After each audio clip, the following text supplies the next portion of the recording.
Welcome, movie lovers, to another Anatomy of Movie. P.T. Anderson threads this needle in his latest feature called Phantom Thread. Stay tuned. Welcome to Popcorn Talk, featuring movie discussion, news, and interviews.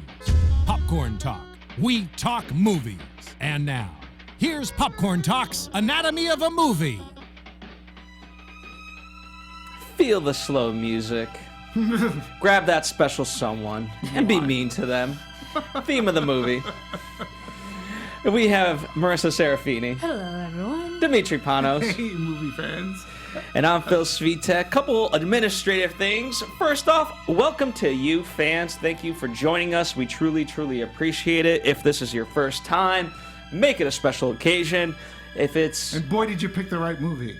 Well, listen, who knows? There's never one right movie to pick or one wrong movie to pick. And if you're returning, by God, welcome back. As we always do, we're very spoiler-filled, so we assume that you've seen the movie. You have been forewarned, so note that. Secondly, you can follow along with our rundown. It's in the description box. All you have to do is click that PDF, and you get to see all of our lovely, lovely notes. But without further ado, we usually kick it off with quick thoughts. So, Marisa, your thoughts on Phantom Thread. Okay, so this movie has been out for a while here in Los Angeles, and fortunately, we talk movies to just about everyone. So, other people have unfortunately already told me that this movie was slow, but beautiful in a sense. So, I went in watching this film with the already preconceived notion it's going to be slow. And boy, was it ever. And I generally have a hard time with movies that don't keep my attention for more than 10 minutes, and this movie was just painfully slow. Cinematography was great. Acting was good.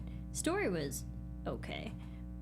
Pacing-wise, it was just, I had such a hard time getting through it. But ultimately, I did. Overall, it's a good movie. In a way. Pacing. My problem was the pacing. All right. Demetri. Well, to say it's deliberately paced is an understatement. It's a slog. Let's face it, this is a movie that goes nowhere fast. And it's about deplorable people that goes nowhere fast.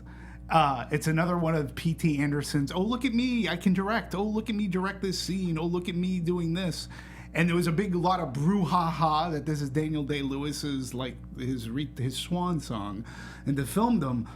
And albeit, maybe it's a little bit better than Sean Connery's last film, which is The League of Extraordinary Gentlemen, but this is what he's leaving with? This is what he's going to leave his legacy with? The performance was fine, but this movie was like it felt like 4 hours of nothing. And I really, it's hard when you're already slow paced, which I don't mind it in a movie. Like, but just give me something to think about. Don't make it about people who are deplorable. Mm-hmm. And these people are just, you opened up, hey, yeah, get your significant other and be mean to them. It was a power play, which I didn't care about the play, and it just. There was I had a hard time sitting through this movie, and and I will say, P.T. Anderson, he can go either way with me. And this movie, he went way, way away from me. For some people, P.T. Anderson is the sensei who teaches these great lessons, and you kind of just have to watch it, perhaps. Mm-hmm. The problem is he is not my guru, he is not my sensei, he is not my anything. And so, because there are lessons in life where you're like scratching your head of like, where is this going? What is the lesson? And you're willing to sit through what sometimes can be a painful thing to come to that oh moment. This movie is not that. And there's no clear-cut goal. I get it. It's ironic that a movie like this came out when also Mother came out quite recently. It's about both artists and their genius and being deplorable to women. The thing that I've heard, I'm actually surprised that women in particular, from my circle of friends, apart from Marisa, actually enjoy this movie. Because to put a timestamp on it, we're in this whole women's empowerment, Me Too movement. Men shouldn't be deplorable to women, and like they're arguing that, you know, she's gaining some control and power. He has all the power in the world. Right. This is it's this hard is to- Weinstein. This is any one Right. of those people, just in a different shell. It's hard to watch a film where your main protagonist is so dislikable, just the character. And I think that's another reason why I had a hard time with this film, because we're supposed to like the person that we're supposed to follow through for 2 hours. And he was so dislikable. And that's not necessarily so, but there's got to be somebody in the movie that you can sort of root for. And it's like, this movie is like a 5-hour slog of battered wife syndrome. And that to say that she has power, well, her power is that she knows what a poisonous mushroom is. That's her power. But yet she continues to go back. And it seems that by poisoning him, it sets a reset button so that he becomes lovey-dovey again, and then he's like a boiling pot. And so he builds, he starts to become mean. Oh, time for you to get poisoned again. And it's almost as if, well, at least the way I interpreted it, like he knew, and he's like, yeah, I think it's time for you to poison me again. And, you know, so that way you can love and care for me, and I'll appreciate your love by you poisoning me. And I'm like, what? I didn't know what this movie was saying, to be honest with you. And it wasn't a power play, because I agree with you, and I don't know if you agree with this, but he had, It was definitely power play. but I believe that Woodcock had the power. Yeah. He's around everybody. Yeah. And this might come off as maybe me backtracking or whatnot. I think he's developed this perfect world around him, and I think if she's going to be part of it, she kind of has to accept that. But to the same token, I don't think he was upfront with her as far as what his expectations were. Like, hey, this is my life. This is how I like to do things, and you're either going to be a part of it or not. And so she was never really giving an initial choice of that consciousness.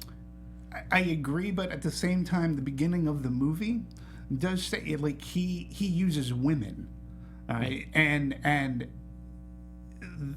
it showed, like, the first woman who, you know, she believed was in this relationship. You know, they had the conversation. You know, he was going to get rid of her, like, you know, like an old dress.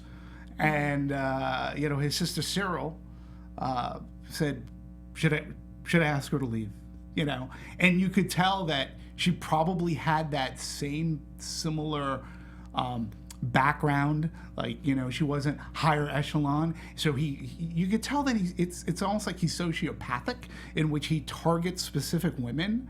So, and he brings them up to this bourgeois kind of life, and he uses them as a model until he gets tired of them. Yeah. Until that fashion statement wears thin, so to speak, and then he tosses them aside. And this woman, the second woman, she wasn't really gonna have that, but you either poison them all the way, or like, you know, or you're going to continue to be abused.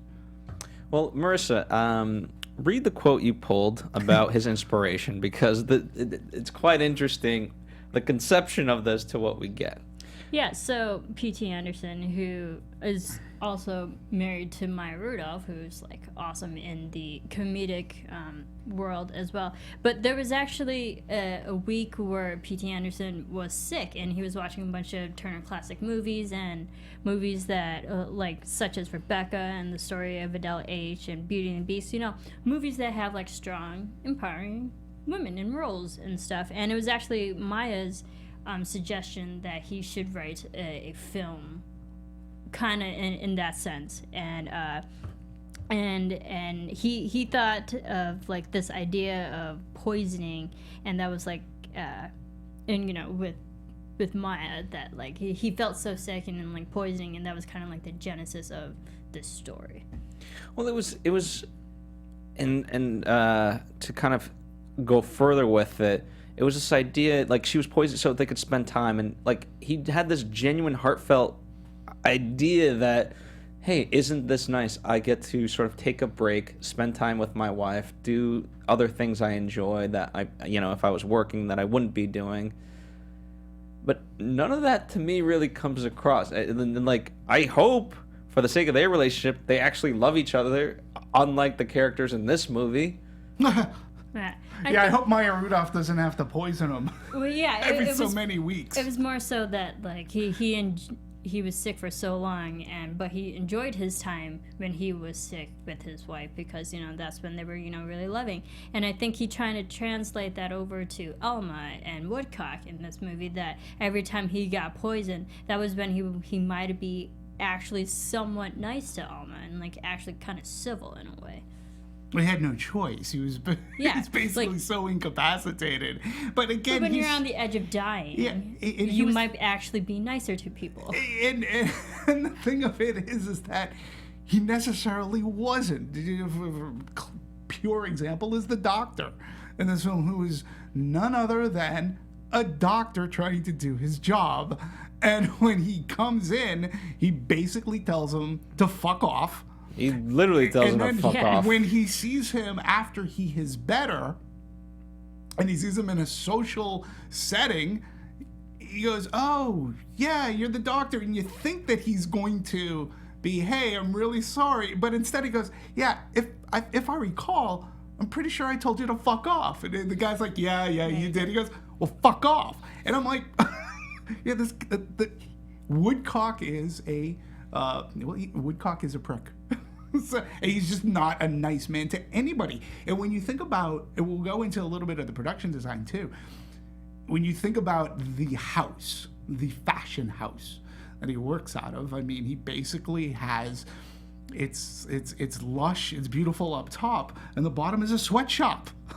Yeah. Yes, it is. He uses these women, these seamstresses, who have to be so precise in his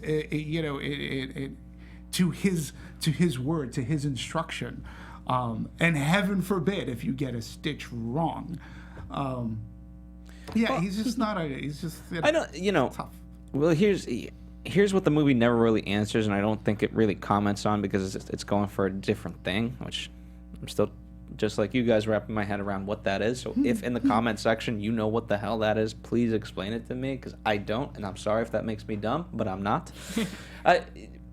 This idea of genius, just because you're a genius, does it make it okay to be mean? And I don't think that has to be the case. No different than, like, you don't have substance abuse doesn't have to be the thing that like drives your genius and this and that. Right. Mm-hmm. And I think too many people kind of get caught up in that, of letting excuses happen for people just because, oh, that guy's brilliant. And it goes across the board. I mean, he's eccentric, or he's brilliant, or he or she is so good at their job, like, because they're a genius at their job, that they can get away with mistreating other people, and that's a he/she kind of thing. And you don't question. Well, people don't. It's like, okay for that person, he can show up late. Oh, he's a brilliant writer. Yeah, but as a brilliant writer, doesn't that mean they should be brilliant people around them? They should be brilliant to the people around them as well. To me, it was always a sign of character. You could be smart, you could do good, you could do your job fantastic, but if you mistreat the other people around you, you've completely lost your respect, for me anyways, for whatever that's worth to many people. But I'm just saying, to your point, I agree. You can be nice and be exceptional at your job. Right. And I think there's a difference between being a prick and having high standards. I don't mind I'm not telling Woodcock to lower his standards of dressmaking, and that he shouldn't be upset if a design is done incorrectly of how he's seen it and sketched it out. I'm not saying that, but there is a fine line to it all.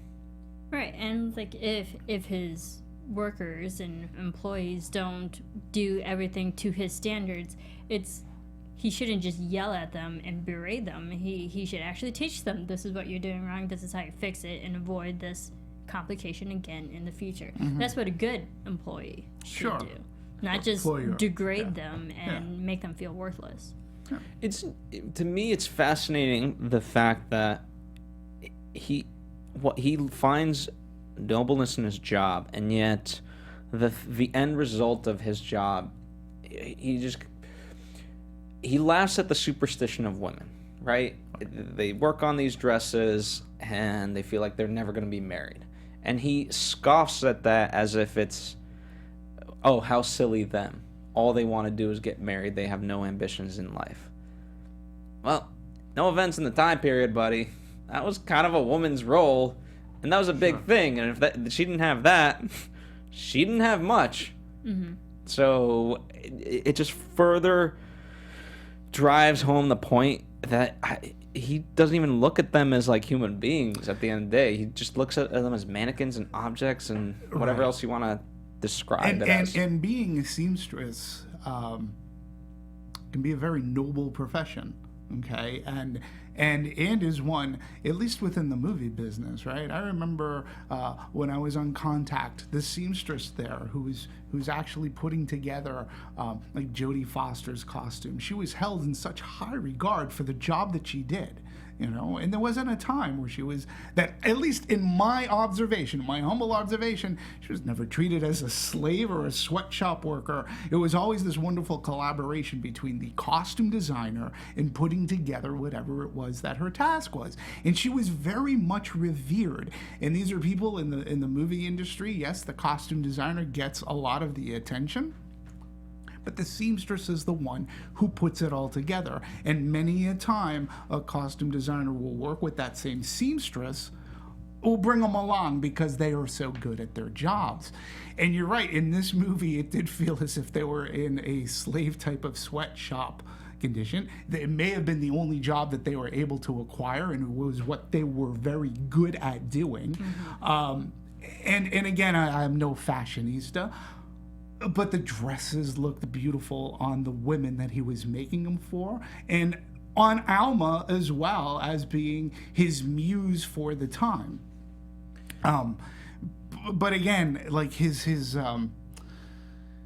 he was so he was controlling. Well, let me see if this fits, and Marisa, feel free to comment on it. It's as if, to me, he didn't really get a joy out of it.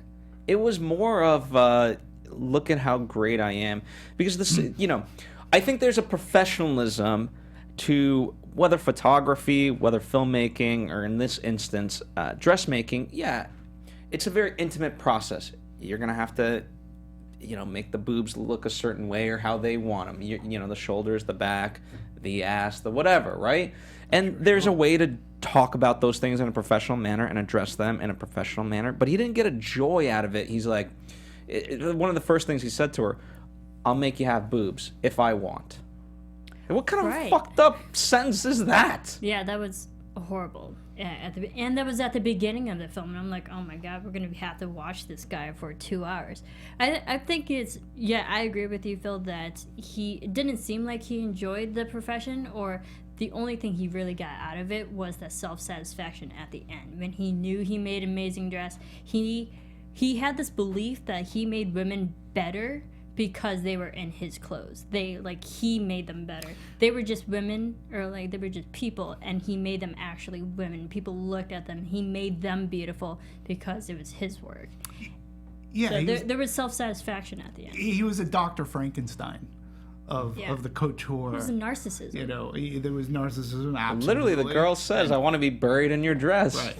Yeah. And he did have the self-satisfaction as to, look what I created, and there was inherent beauty in some of these women, and what he was able to accomplish was fantastic. But he felt that he made the woman. And again, when you're talking about a power play and control and narcissism, that's what they believe.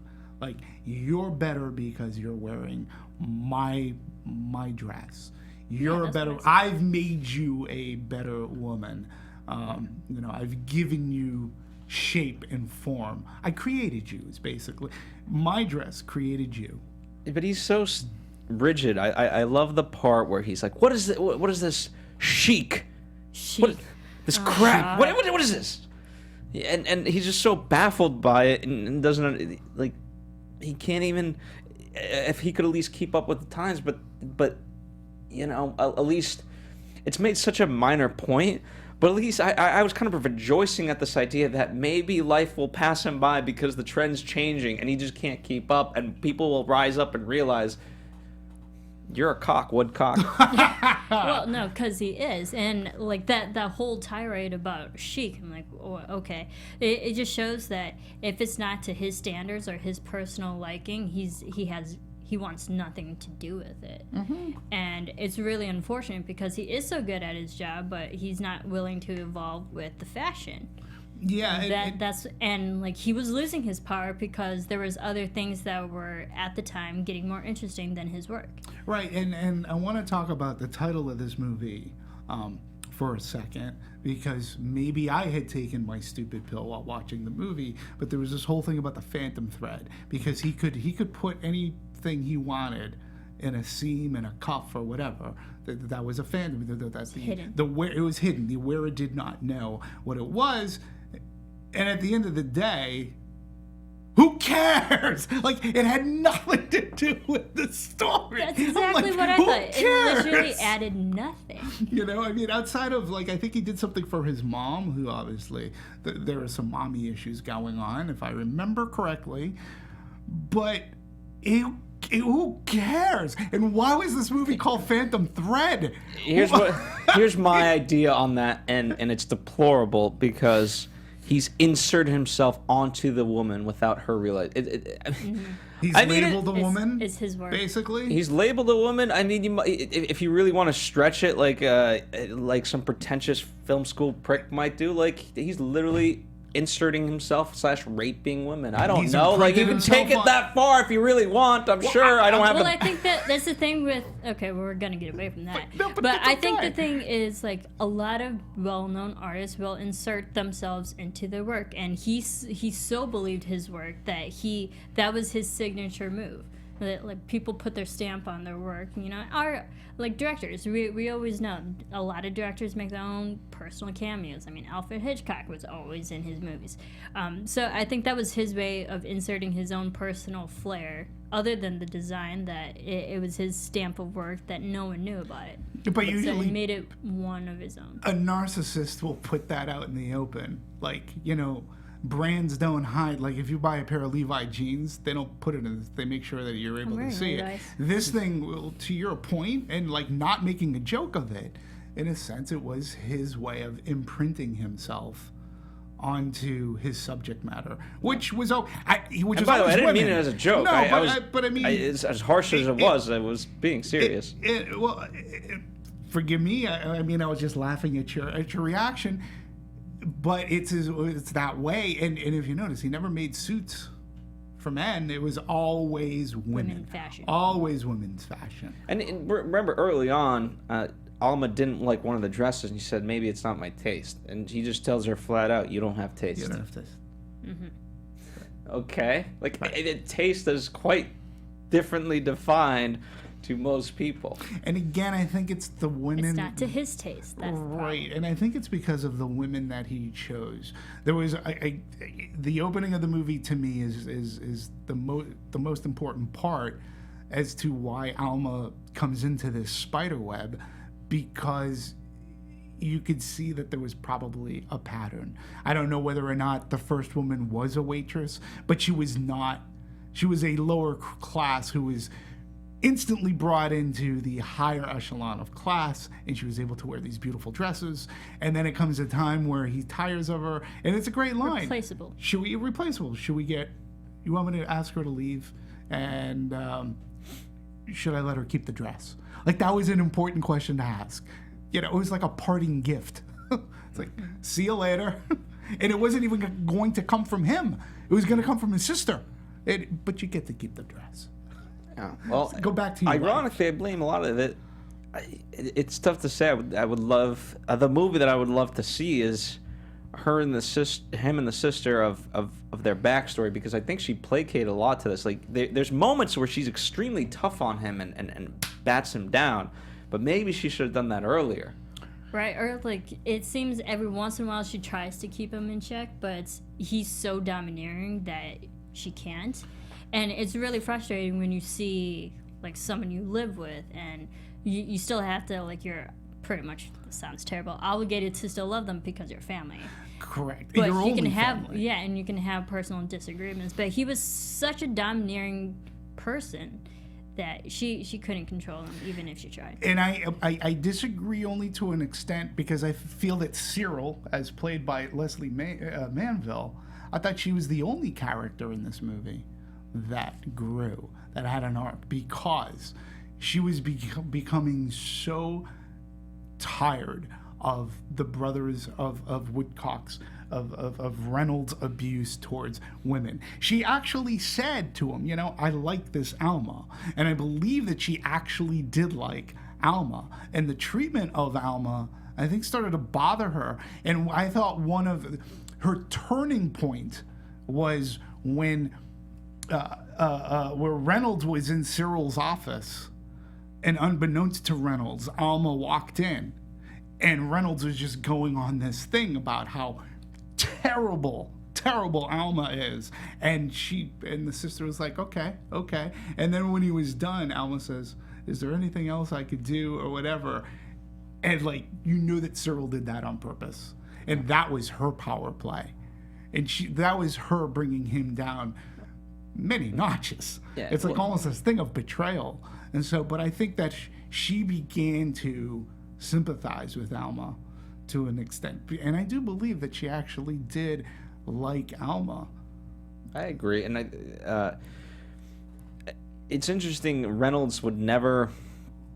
He couldn't fight his own battles. The time when she makes him dinner, he just kept saying, where's Cyril? Where's Cyril? Because he wanted her to deal with it, because he couldn't tell her, no, I don't want this, and this is so. First off, why? God forbid that she made you dinner, number one. Number two, if you really don't like it, guess what? You're going to have to step up to the plate and be able to explain it to her. Yeah, just say it. But again, it shows, if anything, not just fashion in his company, if anything wasn't to his liking, he had a hard time dealing with it. And it's just so unfortunate when he couldn't even muster up those words and be brave and actually say, actually, I don't want to eat this food. Well, to the further point is, he's so controlling. This is why a controlling person doesn't like a surprise, because he or she can't control that instance. He doesn't like having dinner. He doesn't like having a surprise dinner, not dinner, but a surprise dinner cooked for him, because he cannot control what the ingredients may or may not be into that dinner. And it's very interesting. Let's talk, if I could talk a little bit more about Cyril, because Alma does go to Cyril to come up with the idea, right? And when you hear the idea, at least when I heard the idea, I was like, well, that sounds very sweet. That's very sweet. That comes from a good place, right? And Cyril, again, she was so stern, she's like, it's really not a good idea. And she wasn't, and at that point, you really think that she's being a jerk to her. But she's like, I would really heavily advise against doing that. And then Alma dug in her heels and says, well, you know what? I just did this as a courtesy. And Cyril's like, look. And she was being very stern. And the way that scene plays, Cyril comes off looking like the bad guy until things go so awry. You go, you were warned, girl. You dug in your heels. So maybe if Cyril approached it differently, but she was warned. And then you go, Cyril was trying to look out for you. Regardless of what you think, she actually had your best interest at heart in telling you that's a bad idea. Yeah, but the audience just feels bad for Alma because she was just doing something out of pure kindness. Listen, and to be treated like that when she didn't have to do it at all. She was just being a nice person. You feel bad for her. That's why Cyril turns out to be the quote-unquote bad person in the situation. Yeah, I don't disagree. I only say when you look at that scene and then how it played out, Cyril wasn't trying to be mean about it. When you think back, she was actually trying to help Alma out and said, don't do it. I highly advise you. Maybe it was just me. I didn't take fault in Cyril at all. It just reaffirmed this notion of wow, Reynolds is crazy. And he's not going to play, and he's not going to change. If this is, quote, a bad idea, right? Jesus. Listen, sometimes people have a right to their thing and they can be rigid and so forth. But number one, I'm a firm believer that it shouldn't step on anybody else, right? You want perfection, you want your own specific way, that's fine. Just don't have it step on other people. Right. And, you know, if you're at a restaurant and you have to insist a certain thing because you have an allergy or something, fine. I'm not gonna, like, you have the right because of your allergy to be very stern, like, hey, don't do this. Hey, you brought out the thing. I said don't put in whatever, macadamia nuts. You put in macadamia nuts, Right. Send it back. Great, I'm all in. But when it affects other people and you bring them knowingly into this world, Right.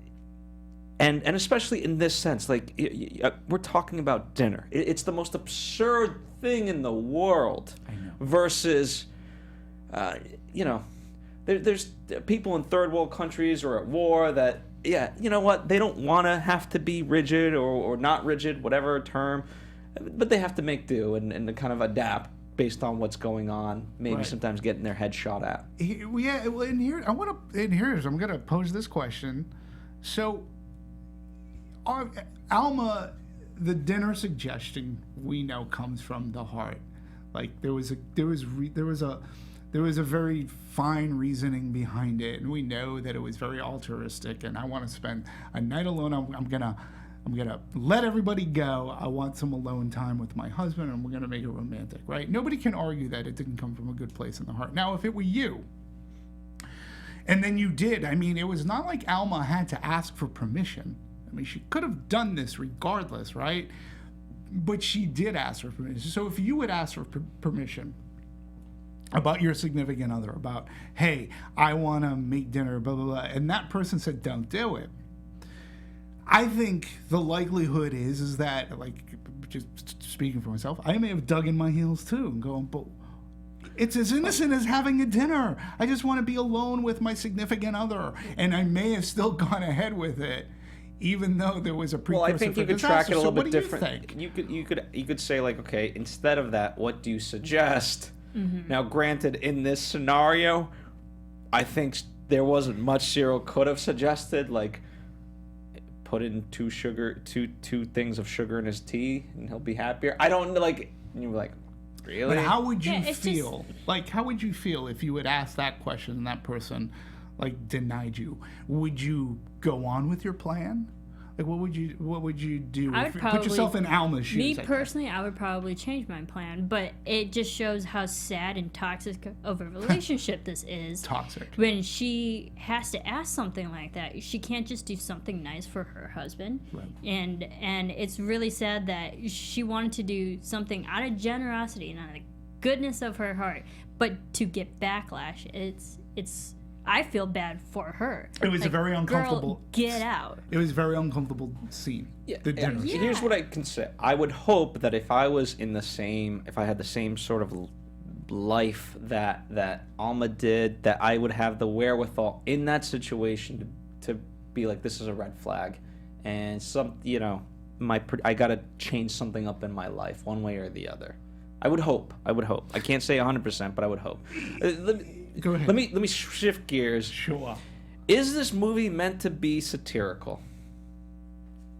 About Or- whose life? I don't just, know. Why? Or just But- the fashion. Well, satire to me takes something, and I don't want to define satire with satire, so I'm trying to think of how to better define it. But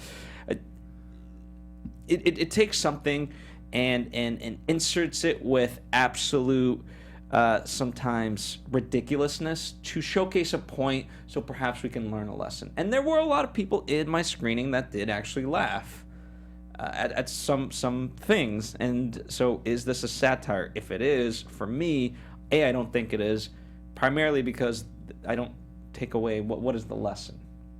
But I want to hear from you guys' perspective of A, is it satire? B, if it is. I think it's a very fascinating question. And if it were meant to be a satire, for me personally, it fails miserably. Because I wasn't laughing. There's nothing for me to really laugh at this movie. You can laugh at boorish behavior, and for whatever reason, when satire came up, when you said that word, two movies popped into mind, and they're great examples. You got Doctor Strangelove, right, and Blazing Saddles. They're both satires. They're both taking certain notions and turning them on their heels and making the ridiculous out of them, right? So even when you have a character like Buck Turgensen, right, who's this blowhard played by George C. Scott, right? He's not a nice man, but his buffoonery is, you laugh at him. Blazing Saddles turns the concept of racism on its heels and turns it on, the white man, so to speak, and it does it through great comedy. This movie, Daniel Day-Lewis, there's nothing boorish or buffoonish about him. He's just mean, and I didn't come away with a lesson learned. I didn't know if it was a satire. What's the theme? What am I supposed to be? Wait, is it making fun of the fashion world? Is it making fun of women? Because if it's making fun of women, bad timing. Yeah, horrible timing. I found nothing funny about this movie. Same here. When I watched this film, not once did I laugh. I don't think it was set up to be a satire whatsoever. It was more set up as like just a sad, depressing reflection on what could actually happen in the fashion industry or whatever industry you want to call it when like you're such a master at a craft, and if anything, God forbid, goes against the ways that you typically do things, then yeah, it's now. I don't think it's a satire. I think it's just a sad reflection on what could happen. Right, and look at another movie. It's a great, fabulous satirical comedy, Duck Soup. Right? Yeah, I mean that's one of the old time. I know I'm going way back, but again, look who's the best. But those movies are labeled as comedies. Like, this one is so not a comedy. Not even close. Well, I will admit I did laugh, but I laughed at the absurdity at what was just being said. I was like, really? Out of shock. Yeah. Right? We can laugh out of shock, but that's not funny still. It's mortification, really. Right. And mortification. I mean, here's the thing. I don't know, and I don't know enough about fashion and I'm sure there's plenty of women we're seeing it now in whether the music industry, the filmmaking industry, whatever, that are with people just for power. But even so, like, one of the weird parts of all of this is I don't know what Alma's after. It's not like she wants to rise to a certain status that I can tell of within the fashion industry. It's if she's in it for the money, kill him. Like, what is your goal? I agree with that. I kind of have to be the woman in this perspective, but I think there are so many women out there, and this sounds terrible, but it's true. There are so many women out there who feel like they can change men in relationships. I've seen it, I've witnessed it, and it's never pretty. There are women who like truly believe that they can change men in their ways if they stick with them, love them, change their ways, change their behaviors, change their mentality. And I think Alma kind of had that. When every time she poisoned him, it's like she saw something new or nice about this guy that she could actually cling on to. It's like, hey, maybe deep down inside him, he might actually be a good person, and that person is a person I can see a life with, a future with. So, and it's really sad when there are women who just cling on to something where they're trying so hard to change a person, and I feel that's what Alma was doing in this relationship. Like, she truly believed that she could bring out something out of him. Well, I want to read, I want to read something because I'm not entirely sure I agree with this statement, and this comes from the press kits, from production notes, right? In talking about the women of Reynolds Woodcock, right? So it goes on. It says, love enters the picture in the form of Alma. She's the waitress Reynolds meets during that weekend. And it goes, but where Reynolds is blindsided, Alma becomes galvanized. And it says, it's Alma's story, this country girl and immigrant who basically takes over and comes to dominate the house of Woodcock, says, and this is coming from the producer, Joanne Seller. Does she ultimately dominate the house? Dominate is a very strong word. That's a strong word, right? No. Do you think she dominated? No. She comes in and changes the flow of the house. Correct. Absolutely. But not in any way does she dominate over people or what actually happens. She changes the dynamic, not dominates. And she changes the dynamic, but going back to the beginning of the movie, do you think that woman at some point had changed the flow and the dynamic, and then he just tired of her? Let's face it, Alma was on her way out. She was. The question came up. Do you want me to ask her to leave? And there was a choice to be made. Poisoning someone, yes, there is a domination over that.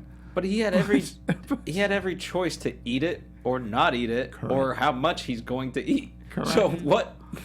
She didn't insert herself and dominate anything. Yeah, and did you think, maybe not the first time, but the subsequent times he knew? Oh, Right? the omelet. Yeah, there's He a said cat. Make they me an looked at omelet. each other and he looked at her very knowingly, and it's something that they played with the sound design of food, because he was so hateful of any time there's like and clinging and sipping and whatnot, and so he was very methodical in the way he chewed that little piece of omelet, looking at her, knowing that, okay, I'm gonna do this for you, but I'm only taking one bite type of thing, because he could have very well, he was in full control. Yeah. I felt, yeah, there's no way. Bad I choice of never words. felt that she was the dominant part of that household. Not at all. Well, You know, I mean, she did have the one scene when, okay, and somebody explained to me, all right, so you had this one woman that he makes a dress for. which one? She's the a little queen, bit the Belgian. She's a little overweight. Oh, the yeah. okay, the green dress. The we'll call green it. dress, okay. And the woman who sleeps with it on. Well, That was but actually- what the hell was going on there? Like, why was she sick? What was going on? Why, like, was she a drunkard? Like, there was a relationship between that woman and Woodcock. It seemed as if he had made a dress or dresses for her prior. And I just didn't know what the hell was going on. She's at this dinner and she's woozy, and then she finally face plants. She got too drunk. Was that it? Because I didn't see her like. I felt like Stupid she partied a little too hard, and Woodcock was like so proud of his work and the dress that she was wearing, and she was not wearing it to the best style, and he was appalled at the fact that she fell was asleep in disrespect- it. Right. Well, and it like is to set up. but don't everything. forget, my point was going that Alma actually, I mean, when they were going in and the servant answers the door, Woodcock says, you know, let us in. We're going to take the fucking dress off ourselves. But it's Alma that comes in and scolds the woman. There's so many sleeping jokes. in He the- got a hard on when she came in. I'm sorry. It's Yeah, just too easy with his name. But as far as their relationship, I think the way it seemed, she kind of helped fund the house in a way, and he was subservient to that. But he hated that because, you know, obviously that meant he had to pull in certain favors for her. But he did it with such disdain. Like, you knew how I felt so bad for her. He's like pulling this thing up over his face as far as he can go, and she knows what he's doing. And the reason why she does get so drunk is because no one wants to look at me, and like even the dress that he had made, like he just wanted to make a teepee so he could hide my face. Right. Because no one wants to look at my face, and thank God the dress is something. Right. That's what I got out of it. So I do have, I guess, as close to a definition as I can find regarding Phantom Thread. Let's hear it. So now apparently it was in the spring of 2017 the project became known as the Phantom Thread. Okay, so named for a predicament common among East London seamstresses in the Victorian era, who were accustomed to working long hours in miserable conditions in manufacturing system that left them physically, emotionally, and psychologically exhausted. After marathon periods of sewing magnificent dresses for royals and aristocrats, the exhausted workers found themselves like automatons, sewing invisible threads outside the workroom. Phantom threads. This is like they got into an autopilot mode. Even when they were at home, I guess they were doing phantom threads. I didn't get that at all. We never saw the home life. Like, Yeah, never once did they explain that. And if this story was to be about the seamstresses, aha! that might have been a better story, because then like you see that they too have a love for their work, but they're being so beat up on that when they go home, it's almost like a PTSD. So that's there. The title also implies a ghostly force, crafting a story from beyond the human realm in which its earthly characters remain powerless to authorial control. Do we control the art, or does the art control us? All the elements are in place for this classic Gothic romance. Pretentious poodoo, I say. I mean... Yeah.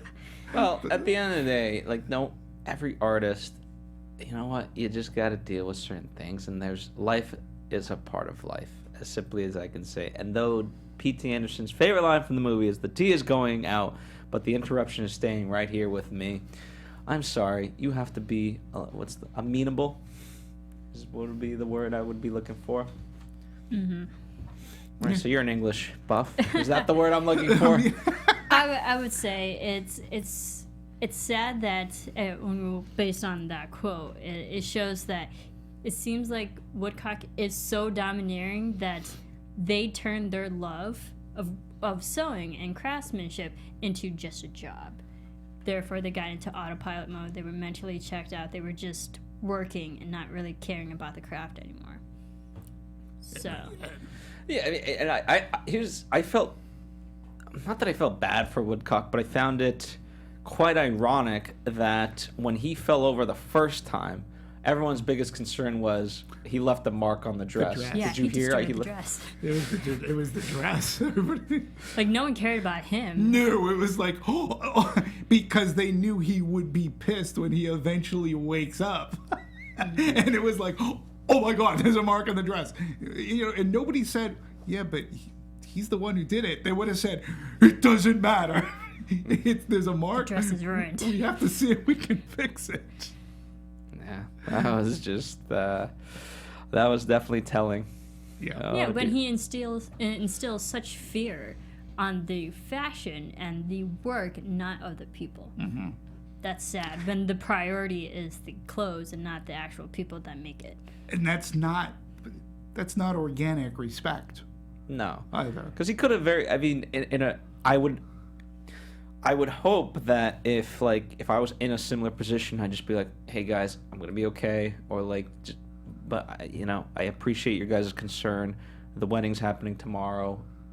Please just fix it, Right. and I'll be okay. Thank you for your concern. Yeah. Yeah. I would hope. And go throw up. Yes. Did one of them actually ask if he was okay? I don't No think one. so. No one asked. Exactly. No one cared about him. No, Not I even the think there was sister, just- Sarah. Like, It was just out of fear. I mean, it was like they all went aghast when that dress went over. I think they asked, should we call the doctor? But it was just, it was a matter of procedure, not concern. Yeah, and here's where I thought, okay, this movie has also been described as being Hitchcockian. And I'm like, okay.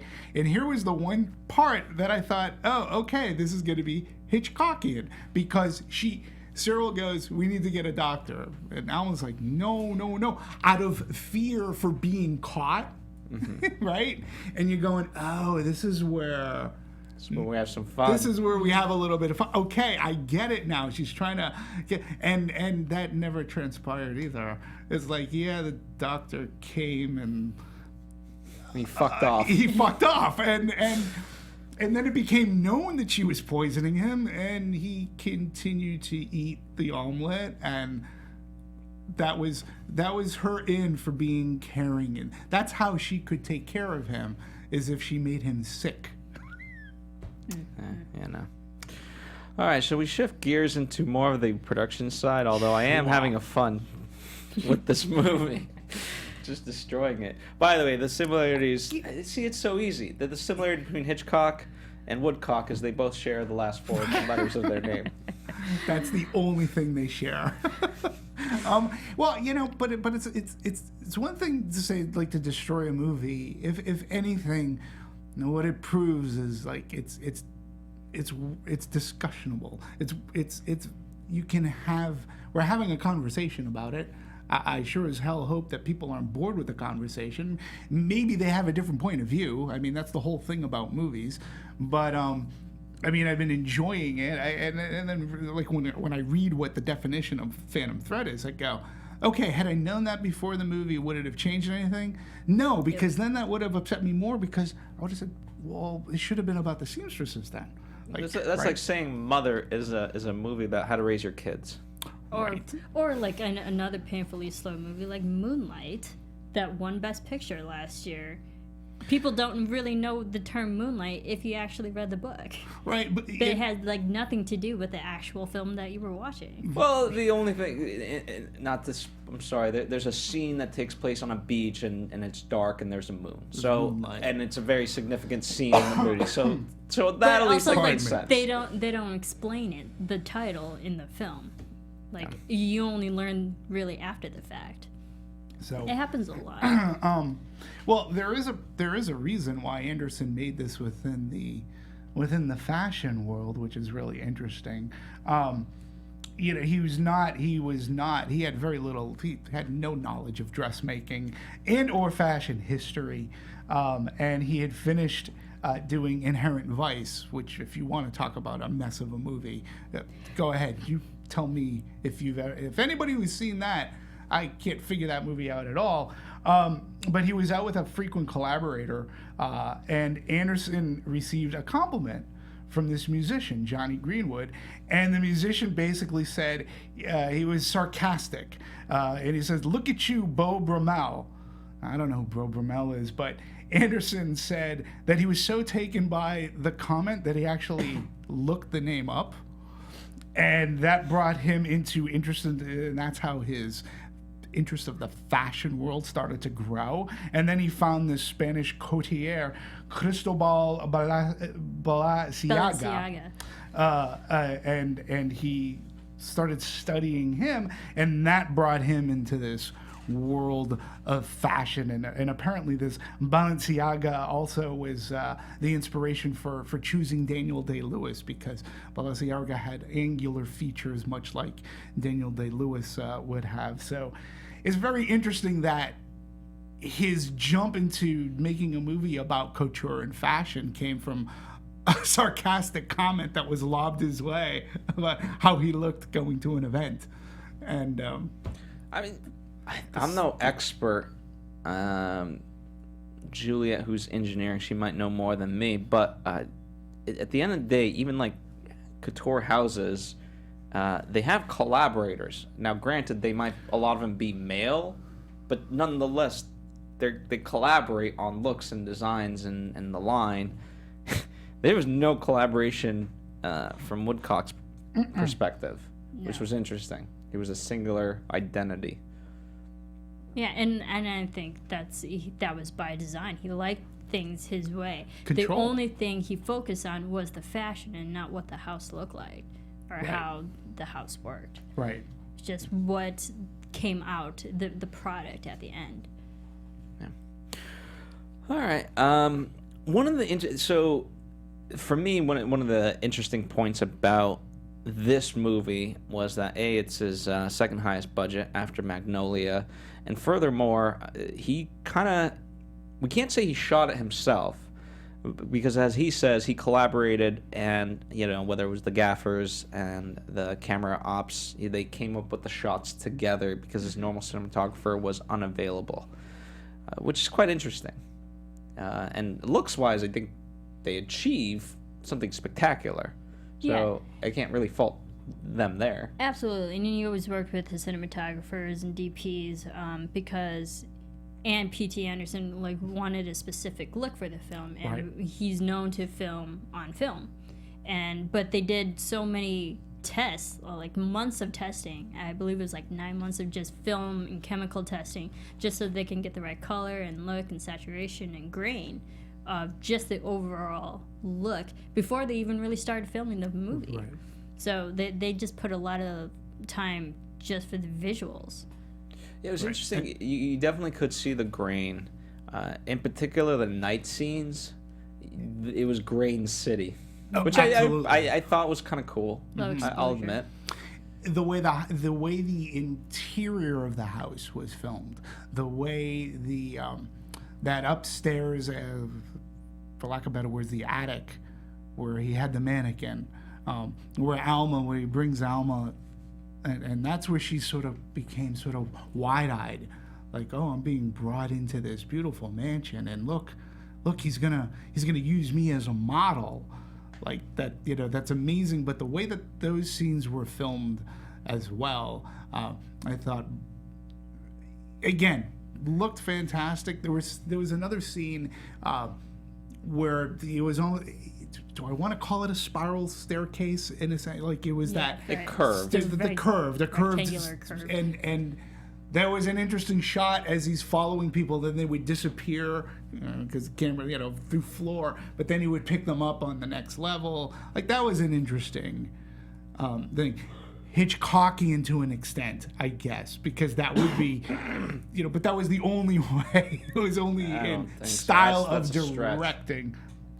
But now they spent a lot of time on the color and getting different lightings, and there's like smoke filtrations, Right. a lot of different color chemical process that they tried before they even started filming. But I think like the perspective and just like setting up a shot and the actual aesthetics of it looked pretty. I liked the color temperatures and the color scheme of this film. I mean, it is a house that you would like to take a walk through and just to see what it how it looked and like the function of it, and even the colors of the dresses, especially on an already chemically colored changed film, Right. still look pretty, with the greens and the purples and the different type of fabrics that Absolutely. clearly look different in real life but translate differently on screen. Yeah, I appreciate it, and he also had his set of favorite lenses that he brought to the table. So I think that's cool.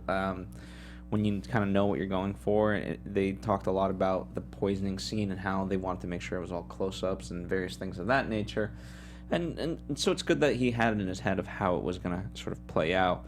Let me throw this question out. Do you think, though, that in some cases it just screams, look at me as a director, look at this way cool shot? Like, look at what I'm doing. Like, this is really yeah, cool. sometimes, As but opposed to you can- it being organically into the movie. And then you'll think about it later and going, yeah, that movie as a whole looked fantastic. I mean, yeah, you can say that, but also, hello, Roger Deakins. He's purposely sets up his shot so you talk about it for an hour. Yeah, but I'm talking afterwards. about it. But Roger Deakins is a cinematographer who works for a director. So I don't, look at... for me, it's Paul Thomas Anderson going, look at this amazing shot that I just directed. Look at the camera. Look at the way I move my I think camera. there's ego behind it. I mean, I get what you're saying, but I don't think it's a function of cinematography. I think it's a function of editing. Cut out, honestly, this movie's 2 hours 10 minutes with credits and all that. Cut it down to 80 minutes, and I promise you, it will feel a lot different, and we would still be saying the same thing about the cinematography, because I think it is fantastic. But it would have a completely different tone, Right. and I think it would have a much more, Better pacing. better pacing. I wouldn't necessarily mind this movie if it's like a short slice of life cautionary tale, Right. 80 minutes. Okay, I wouldn't necessarily be against that. But Right. to give me 2 hours of this sludge, that my time is. I'm sorry, Woodcock. You have your perfect routine. My time is precious to me. Felt like 6. 6 hours? Yeah. Oh, I looked at my yeah. watch. I had my watch on me, and I went through, it would play through 6 scenes. And I was like, okay, surely we got through at least 5 minutes of this. Look down, 30 seconds passed. What? Are you friggin' serious? Well, I think it bears talking about, since we're seeing design, regarding the dresses, the multiple dresses. So Mark Bridges. Mark Bridges. Yeah. They actually they made these dresses from scratch. They weren't bought. They weren't. They were literally designed and made there, and because Bridges goes on, once we decided to create original designs, there was no turning back. We could only keep moving forward from that point on. And these dresses, I mean, many of them were flowing and big and beautiful. And forgive me, just knowing that, like, it would take time. You had to do the fittings, make sure that I'm sure P.T. Anderson was as controlling and making sure that it needed to be a particular way. And knowing how Daniel Day-Lewis works as a method actor, I'm sure he gave his input too. Well, Daniel Day-Lewis also, because he is so method acting, he actually recreated a Balenciaga dress from scratch. That's like because he really wanted to study how you build a dress from scratch, and I'm like, you didn't appreciate that, so he spent months on doing that. But for the dresses, Mark Bridges made approximately 50 different garments, and took inspiration from Balenciaga, Karl Lagerfeld, Charles James, and Dior. And they actually bought a lot of fabrics that were like more native to the UK, because that's where the story takes place. So they got actual source fabric from those countries, and different suppliers from Rome, France, and Germany, and like different satins and wools and different fabrics, and with the different heavy rich colors, and with also velvet as well, so like purple, because purple usually represents royalty, and and they have the emerald color too. Yeah, and I want to bring this up too, because again, I'm nowhere close to being a fashionista, I will admit that, but Bridges met with Anderson and Day-Lewis to determine the style codes of the House of Woodcock. And Bridges goes on to say, we spent an entire day determining the color scheme and textures of the house. And we settled on deep, rich hues and a lot of lace and here's where I get with juxtaposed textures like velvet, satin, and some garments. I don't know why they juxtapose the deep, rich hues and a lot of lace. I don't. Again, I'm not a costume designer, so they know what they're talking about. As far as visually, what I appreciate about all these things coming together was that when they're working on the dresses, they hide away into the background. The house is white, right. They're wearing white, and the dresses just pop and are that much more gorgeous. Which, if you're the characters in a sense, and a woman comes to see her dress, I think could be part of the technique, because obviously that stands out versus everyone just wearing what they want and we're all working. Right. As far as Daniel Day-Lewis is concerned, one of the things I do appreciate, his method acting comes from a huge place of humility, in the sense of, if I don't do this, I don't think I can act well enough to portray this. So I had, in order for me to be a decent actor, I have to do this and learn this. And I actually, believe him, because he goes to far great lengths to learn these skills, whether this movie or other movies. And you believe it. Now, can he do it without it? If he says he can't, I think he could to some extent, but... Yeah, it's his method, and it just makes me wonder, when you're making a movie like this, is this the person you want to deal with after the director says, cut, print it? Take 5, he's gonna be this character. You know what, dude? Shut the F up. Here's the thing: as long as I know, that's, that's who you you're not doing it on purpose. This is your method, and this is what you need to do. Then I can respect that, because again, it's under the notion of something else. Yeah, and I appreciate Daniel Day-Lewis for his method acting as an actor actually learning a craft for the role that he's playing.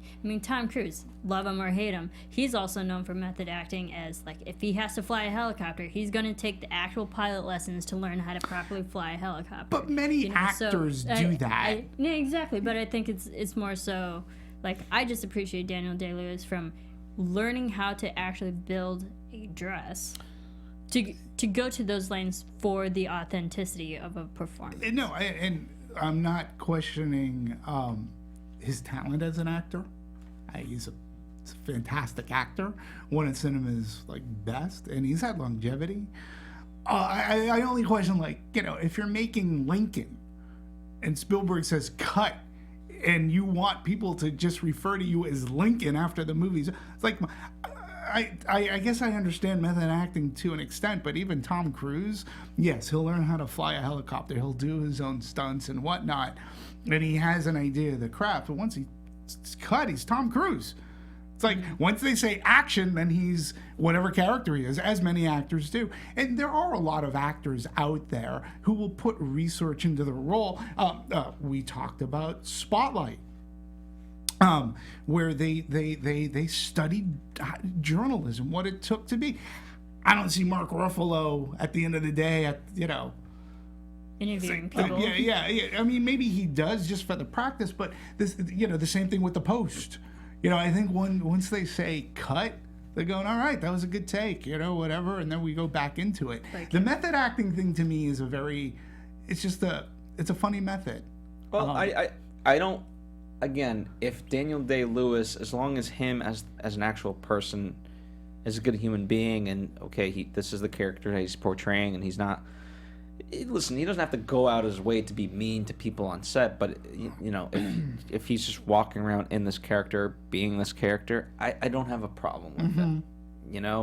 As long as that's explained to people, so it's not like, well, Daniel Day-Lewis is a big dick. No, it's just him and character. And I've never heard that he mistreated anybody on a set. He has a high set of professionalism in him. Yeah, like he did it for the authenticity of his performance. Absolutely. So, like, because Daniel Day-Lewis and Leslie Manville, they actually spent months together, actually learning about each other and like hanging out, becoming natural friends. So the actual real life friendship, and you can believe that these people really know each other on screen and off, compared to Daniel Day-Lewis and Alma, what's her? Vicky Cripes.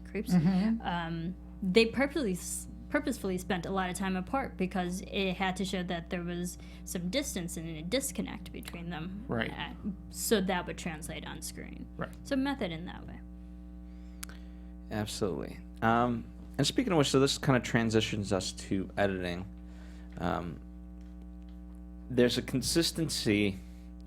Comedies, you try a couple more things, and there's also obviously no take's going to be exactly the same. But when it came to Daniel Day-Lewis, he's so precise in his methods that there was a great consistency from take to take to take. Absolutely. Which is a good and bad thing. Yeah. Sure. Sometimes you need a little bit different variety because you realize that for the cut to, for if you're changing stuff story-wise, you need a different sort of emotion. But then it also works because then you could just pick the one based on everyone else's performance. And, right. You pick the best one based on camera and so forth, and the performance is the same. And to Daniel Day-Lewis, he even had mentioned, too, that working on this project was a nightmare. The house, as vast as it seemed, for filming spaces, it was actually quite small. And everybody was on top of each other. And because of his, again, it goes, it was, Day-Lewis is famous for his method acting tendencies, but clearly staying in character was tough in such a small space. The actor even teased that the crew grew unhappy with the film's tight-knit production, joking, "You see, it's hard to work with a crew that really hates you." So, and this comes from an article that I had found out of IndieWire that talked about, that it actually was a nightmare filming within these confined sets. Particularly, again, going the mannequin set. Confined, but the way it was filmed and the darkness and the green of the film, like you almost felt as if you could sense the dust of within that attic and of the cloth, so to speak. But that couldn't have been fun.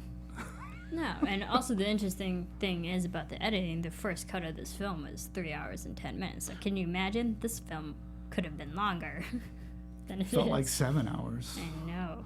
You notice how it's going incrementally up. I started at 5. I'm just curious of what they did cut. Oh, So, all the action. more arguing, more conversations, More about mushroom chic, picking. I probably. think, yeah, I mean, it'd be interesting. I think there's a couple of deleted scenes, but I think in general, if I had to guess, they cut down a lot of just moments and reactions and so forth, which is ironic to say because there's still a lot of them there. There are. And I think I'm all for auteurs and these directors that write and direct and produce their own movies, but I think they need a Cyril in their life that is willing to be like, okay, no, you gotta have some humility and take this out. It's not in service of the movie, or change this. Right. And I don't know if he has anyone like that around. No, I mean, I've said of some of his works before, he seems to be one of the only directors in town that is given carte blanche to film his first drafts. Mm-hmm. And in some cases, that's what it feels like. And there could be editing. And if you're editing from, what did you say? 310. 310? 310 to 210. Yeah, basically cut an hour out of that movie. You know, what subplots could I have not cared, or could I have cared less about that they excise? It'll all be on the Blu-ray. Okay. We'll see if I'm buying that. Probably not. I wouldn't use it for a coaster. All right. Well, so as far as promotion,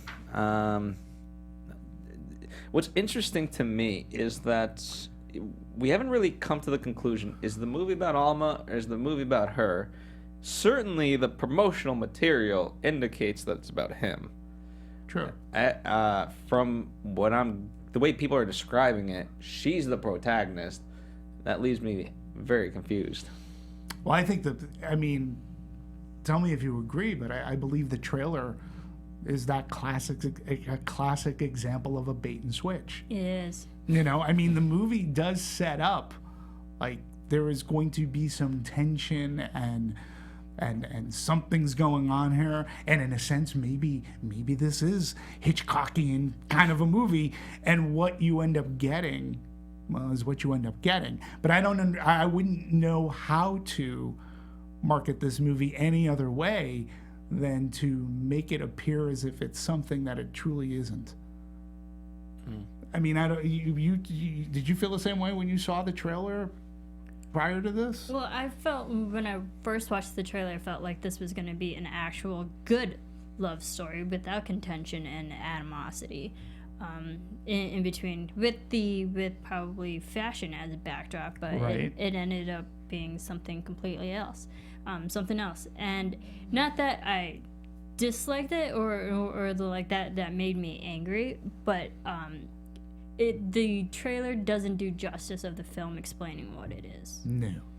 And neither, I disagree with so many people on this movie. I mean, Rotten Tomatoes has it on 91%, summarized as a finely woven narrative which is filled out nicely by humor, intoxicating romantic tension, and yet another impressively committed performance from Daniel Day-Lewis. And yet, what do you mean? That's was a given, sure, but the humor and intoxicating romance. Yeah, no, toxic romance. And the thing too is, critics have always loved Anderson, because he's a movie, person.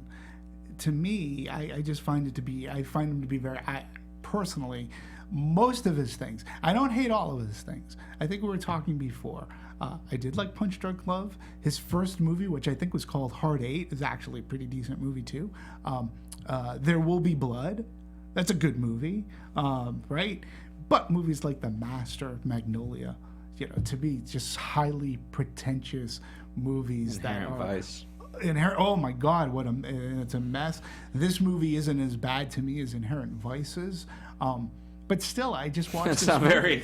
No, but I watched this movie, and I'm like, like you, 91%? Like, what are you watching? Like, I go to the movies to be entertained, and I don't mind if I come away with a message, but Jesus, make it worthwhile. Yeah, I think that's, numbers like that is where people just give a high approval rating just because of people who are in it. That doesn't necessarily make it a good film. Like Meryl Streep, she's been nominated 20 times. Does she deserve it every single time? Probably not. Yeah. And like Daniel Day-Lewis, yeah, he's won 3 Best Actor Academy Awards, which is like unheard of. And yeah, he's a great actor, but this role is not his best. There are so many other films that I can name like 5 other films that are so much better than this particular performance in this film. Yeah, and he is very good in this movie. But I'm going to throw out another movie. I think he has yet to see this movie, by the way. Is what I've read. No, like legitimately, I think he's like, it's very hard to watch myself, and so I don't think I haven't seen the movie yet. I can believe that. But I'm going to throw out another movie that got very good reviews, that was equally as deliberately paced, that we talked about on this show, and not really one of us was a big fan of it, Jackie. Oh. Yeah, but that was only 90 minutes. And that was a painfully slow film. It was painfully slow, but you're right. It was only 90 minutes. But again, remember the reviews on that movie. There was a lot of there's a lot of attention being focused on that movie, and we're like, what happened? Why? Like, you go see these movies and you're like, 91%. Like, if you're gonna give In Blood 91%, I'll go, okay, you know. I mean, I think it's 91, but I can understand. But this movie, like, we're the only ones who were bored to tears. And we're not the only ones, but we are a more silent minority. No, we're voicing it now. Yeah. Yes, indeed. All right. Well, hey, Daniel Day-Lewis, he's getting a lot of praise and whatnot. We talked about that. How many? 6 nominations at the Academy Awards: Best Picture, Best Director, Best Actor, Supporting Actress, and a couple of others there. So we'll see. I mean, you know, what it will win. The only thing I can conceivably think might be costuming. Which, Wardrobe, fine. Maybe. I think it's deserving of that. You know, I mean, take that away. I don't necessarily think that Daniel Day-Lewis will get it over, say, Gary Oldman this year. That would be a shock, and that would be like we're giving it to him because he resigned, or he's not resigning. He's retiring from acting. To me, like I said, I just feel. Okay, so this is the role that you've decided is going to be your last one. I mean, why couldn't you just work with Scorsese again? Or work with Anderson again, but make a better movie that people care about? It's, you know, I don't know. I don't know how he gets fulfilled in that sense, and I don't, you know, maybe he wanted people to dislike him, and that way it justified him leaving the business. Who knows? I'm not in his head. You know, no, it's alrighty. Yeah. Well, we've been in our heads for long enough, so we'll sorry. We'll spare you. Anything else? I am curious, for those of you who did like the movie.